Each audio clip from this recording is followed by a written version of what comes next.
تو P T I کا یہ جلسہ جو ہے وہ اسٹیبلشمنٹ نے کہا تھا کہ ٹھیک ہے آپ جلسہ کریں، ہم اس کے اوپر رکاوٹ نہیں بنیں گے۔ پی ٹی آئی نے بڑی مزاحمت کا سامنا کرا۔ کل اسلام آباد کی انتظامیہ اور پی ٹی آئی ایک دوسرے کے آمنے سامنے تھی۔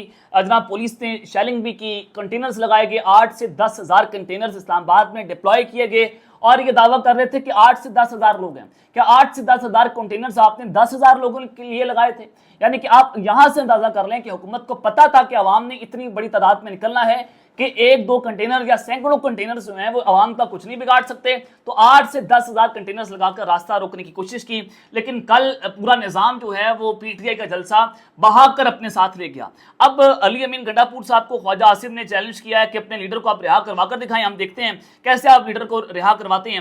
علی امین گنڈا پور جلسے میں رنگ بازی کرتے ہیں، اس شخص سے اپنے حلقے میں امن قائم نہیں ہوتا، یہ انہوں نے تقریر پر رد عمل دیا، کیونکہ علی امین گنڈا پور صاحب نے کہا تھا کہ ہم 15 دنوں کا الٹیمیٹم دے رہے ہیں، اگر آپ نے ہمارے لیڈر کو نہ چھوڑا تو ہم 14 دن کے اندر خود اپنے لیڈر کو رہا کروا کر گھر واپس لے جائیں گے۔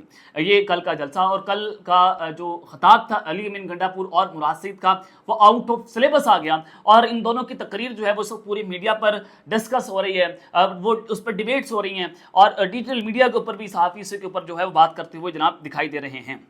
اب حکومت کی چیخوں کا آپ یہاں سے اندازہ کر سکتے ہیں کہ حکومت کس قدر بھکلاہٹ کا شکار ہے کہ وہ اس وقت جو ہے وہ دھمکیوں کے اوپر اتری ہوئی ہے۔ اب اس سب کے اندر کل 8 ستمبر پاکستان تحریک انصاف کا جلسہ ہوا، جلسہ کامیاب تھا نہیں تھا یہ تو فیصلہ آپ نے کرنا ہے، لیکن جلسہ جہاں تک میری جو ہے وہ اپروچ ہے، جہاں تک میں نے رپورٹس پڑھی ہیں، 15 سے 20 لاکھ لوگوں نے لائیو گھر بیٹھ کر اس جلسے کو دیکھا، اور پورے اسلام آباد کے اندر 5 سے 7 لاکھ لوگوں کی نئی انٹری کل اسلام آباد کے اندر دیکھی گئی، اور کنٹینر سے آپ کو پتہ ہے کہ ہزاروں کی تعداد میں آپ لوگوں کا راستہ تو روک سکتے ہیں، لیکن بہت سارے لوگ وہاں پر پہنچنے میں کامیاب ہوئے۔ بہت اچھا جلسہ تھا، high up to the sky تھا کہ بغیر لیڈر کے پاکستان کی تاریخ کا یہ سب سے بڑا جلسہ تھا۔ اب بند کمروں کے اندر جناب ہلچل مچی ہوئی ہے، اور بند کمرے میں اہم ترین ایک اجلاس بلا لیا گیا ہے، اور یہ اجلاس اتنا اہم ہے کہ جلسے کے فوری بعد اجلاس بلایا گیا ہے، تو اس سے اندازہ ہوتا ہے کہ حکومت کی ٹانگیں کانپنا شروع ہو گئی ہیں، اور حکومت جو ہے وہ اب دیکھ رہی ہے کہ اب کیسے پی ٹی کو ٹیکل کیا جائے، یا اب اسٹیبلشمنٹ جو ہے وہ پاکستان تحریک انصاف کے ساتھ معاملات طے کر رہی ہے، تو ہم کیا کریں۔ اب پیپلز پارٹی بھی کبھی بھی اور کسی بھی وقت نون لیگ کی حکومت کو گرا سکتی ہے۔ اب جناب آصف علی زرداری صاحب آج پیپلز پارٹی اور اتحادیوں کے اعزاز میں عشائیہ دیں گے۔ عشائیہ میں سینیٹرز، ارکان قومی اسمبلی، وزرائے اعلیٰ اور گورنرز بھی شریک ہوں گے۔ صدر کی جانب سے اے این پی، این کے ایم، آئی پی پی کو بھی عشائیہ میں شرکت کی دعوت دی گئی ہے۔ یہ جناب جو عشائیہ دیا گیا ہے یہ ایوان صدر کے اندر ہے۔ دوسرا عشائیہ جو ہے وہ وزیر اعظم شہباز شریف صاحب نے بھی آج اتحادی جماعتوں کے اراکین پارلیمنٹ کو عشائیہ کی دعوت دے دی ہے۔ بتایا یہ گیا ہے کہ رواں ہفتے اہم قانون سازی کے معاملے پر وزیر اعظم شہباز شریف نے آج اتحادی جماعتوں کے اراکین پارلیمنٹ کو عشائیہ پر مدعو کیا ہے، جس میں جے آئی فے کو بھی دعوت دی گئی ہے۔ تو 7:30 بجے کا ٹائم ہے۔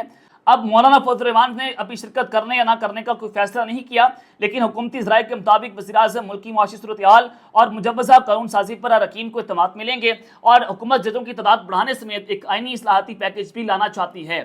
تو یہ دو بڑے اہم اجلاس ایک ایوان اجلاس، ایک وزیر اعظم ہاؤس کے اندر، یعنی کہ یہ اکٹھا اجلاس بھی کر سکتے تھے، لیکن ایک اجلاس جو ہے وہ اتحادی جماعتوں کی جانب سے زرداری صاحب نے بلایا، اور دوسرا اجلاس جو ہے وہ جناب وزیر اعظم شہباز شریف بلا رہے ہیں۔ یہاں سے اندازہ ہوتا ہے کہ حکومت دو حصوں میں تقسیم ہو گئی ہے۔ زرداری صاحب وہی کام کریں گے جو پاکستان کی اسٹیبلشمنٹ سوچ رہی ہے، اور شہباز شریف صاحب وہی کام کریں گے جو ان کی روایت ہے کہ جناب بوٹ پاؤں پڑ جانا، بوٹ پالش کرنا، منتیں ترلے کرنا، لیکن ان کے بس کا یہ روگ نہیں ہے، ان کے بس کی بات نہیں ہے۔ تو اب شہباز شریف کے لیے یہ الٹی گنتی شروع ہو گئی ہے کہ کبھی بھی اور کسی بھی وقت جناب ان ہاؤس تبدیلی اسمبلیاں توڑی جا سکتی، تحلیل کیا جا سکتا ہے۔ اب جناب اس سب کے اندر یہ ہنگامی ملاقاتیں تو ہو گئی، یا اجلاس تو شروع ہو چکے ہیں اندر بند کمروں کے اندر۔ اب جلسے کے آفٹر شوز بھی آ رہے ہیں، اور جنرل عاصم منیر نے عمران خان صاحب کو ایک بڑا اہم ترین اور خفیہ پیغام پہنچایا۔ یہ پیغام کیا ہے؟ عمران خان صاحب نے خود آج اس پیغام کی تصدیق کر دی ہے۔ عمران خان صاحب نے جو سب سے اہم بات کی، میں آتا ہوں جنرل عاصم منیر صاحب کے پیغام کے اوپر، لیکن عمران خان صاحب نے یہ کہا کہ 22 اگست کو اسٹیبلشمنٹ نے کہا تھا کہ آپ یہ جلسہ ملتوی کر دیں، اور انہوں نے گارنٹی دی تھی کہ ہم 8 ستمبر کا جلسہ آپ کو کرنے دیں گے۔ اب میں نے خبر آپ کو دی تھی تو یہ خبر ہماری درست ثابت ہوگی۔ یہ 4-5-6 دن پہلے کی خبر ہے جو آج عمران خان صاحب نے اس کے اوپر مہر لگائی ہے، اور میں نے یوٹیوب چینل کے ذریعے یہ بریک کی تھی۔ تو عمران خان صاحب نے کہا کہ میں عوام کا شکریہ ادا کرتا ہوں کہ اس لیے آج عوام نے لوگوں کو ظلم کے خلاف اٹھے ہیں اور ہمت دی اللہ تعالیٰ نے لوگوں کو. میں اپنے تمام لوگوں کا شکریہ ادا کرنا چاہتا ہوں جو راستے میں آنے والی تمام رکاوٹوں کو عبور کرتے ہوئے ہمارے اسلام آباد جلسے میں آئے. آپ سب نے حقیقی آزادی کے لیے کھڑے ہونے اور لڑنے کے لیے خوف کی بیڑیاں توڑ دی ہیں. مجھے آپ میں سے ہر ایک پر فخر ہے. ایاک نعبد و ایاک نستعین پر یقین رکھتے ہوئے ہم انشاءاللہ اپنی جدوجہد میں کامیاب ہوں گے. یہ عمران خان صاحب نے عام بات کی. اور لیکن جو جنرل عاصم منیر صاحب کی بات تھی کہ جو خفیہ پیغام عمران خان کو پہنچایا گیا, جنرل عمران خان صاحب کہتے ہیں کہ جنرل عاصم منیر نے تحریری طور پر لندن ایگریمنٹ کیا ہے. یہ ایک بار پھر سے بڑا اہم جو خان صاحب نے انکشاف کیا ہے. عمران خان صاحب نے ایک بار پھر سے آرمی چیف کا نام لے کر کو ٹارگٹ کیا ہے. عمران خان نے کہا کہ ایگریمنٹ تھا کہ پی ٹی آئی کو ختم کیا جائے گا اور ہمارے خلاف کیسز بنائے جائیں گے. پھر میں نے جنرل عاصم منیر کو پیغام بھجوایا تھا کہ مجھے لندن ایگریمنٹ کا معلوم ہو چکا ہے اور انہوں نے کہا تھا کہ فکر نہ کریں میں نیوٹرل رہوں گا. اب یہ جناب آرمی چیف صاحب نے عمران خان کو کہا تھا کہ میں اس سارے صورتحال میں نیوٹرل رہوں گا. عمران خان صاحب لندن ایگریمنٹ کی بات کر رہے تھے تو لیٹس سی یہ معاملہ جو ہے وہ کس جانب جاتا ہے. تو جنرل عاصم منیر صاحب کا یہ پیغام عمران خان کو پہنچانا مسز جاری سمجھ چکے ہیں کہ یہ رابطہ کاریاں جو ہیں وہ عمران خان اور آرمی چیف کے درمیان ہو رہی ہیں. کبھی عمران خان صاحب پیغام پہنچاتے ہیں, کبھی ان کی جانب سے پیغام آتا ہے. تو لیٹس سی کہ کل جو ہے وہ غیر سرکاری ترجمانوں کی جانب سے کہا جا رہا تھا کہ علی امین گنڈاپور کا وقت ختم ہو گیا ہے, علی امین گنڈاپور جو ہے وہ ان کی وزارت اعلیٰ خطر میں پڑ گئی ہے, یہ ہو جائے گا وہ ہو جائے گا. تو یہ ایک بڑی خطرناک قسم کی صورتحال جو ہے وہ جناب بنتی ہوئی دکھائی دے رہی ہے. تو لیٹس سی کہ یہ صورتحال کہاں پر جاتی ہے. لیکن یوں لگ رہا ہے کہ جیسے عمران خان صاحب کے سارے کھیل کے وہ جیت چکے ہیں سارے کھیل کے اندر اور نظام ان کے سامنے گھٹنے ٹیکنے پر مجبور ہے. اب تک کے لیے اتنا ہی. اپنا خیال رکھیے گا اور اس طرح کا اپنے لازمی خیال رکھنے والا نگہبان. پاکستان زندہ باد.